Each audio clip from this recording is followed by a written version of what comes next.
Pateicoties varonīgajām Latvijas armijas vienībām, 11. novembrī Rīgas atbrīvošana bija noslēgusies, bet kuru pēc piedzīvotās sakāves palika Pāvila Bermonta Rietumu brīvprātīgo armija.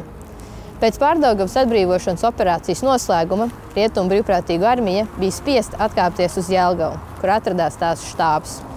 Turpmāko dienu laikā Latvijas armija pievirzījās Jelgavai no ziemeļu, ziemeļaustrumu un austrumu puses. 13. novembra vakarā vienības saņēma pavēli izvietoties pozīcijās, lai varētu uzsākt Jelgavas atbrīvošanas operāciju. Tā sākās nākamajā dienā, un pakāpeniski Rietumu brīvprātīgo armija tika izspiesta no savām aizsardzības pozīcijām Olainas, Kalnciema un Lieliecavas rajonos. Sajūtot Latvijas armijas pārspēku, 17. novembrī Pāvils Bermonts atteicās no Rietumu brīvprātīgo armijas vadības, to nododot Vācu 6. rezerves korpusa komandierim ģenerālim Valteram von Eberhardam.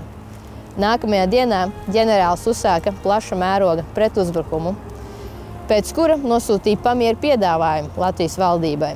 Pamiers tika noraidīts un Jelgavas atbrīvošanas operācija turpinājās.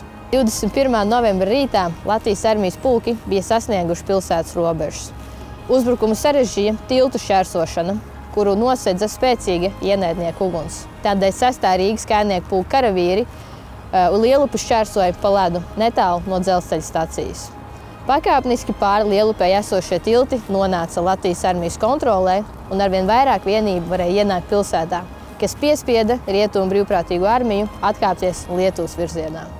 Jāpiemina, ka īsi pirms atkāpšanās ienaidnieks aizdedzināja Latvijas 18. gadsimta kultūras pieminekli Jelgavas pili. To dienu aculiecinieks Artūrs Kroders rakstīja: Jelgavas pils deg liesmās. Uguns pielaista no visām pusēm uzreiz, ar īstu vācu akurātību. Dzēst pili vācieši nav ļāvuši, uz ugunsdzēsējiem šāva. Pilsēta izskatās galīgi izmocīta, nogurusi, veikali izdauzīti, aiznagloti, ļaudis stāsta, kā tie laupīti.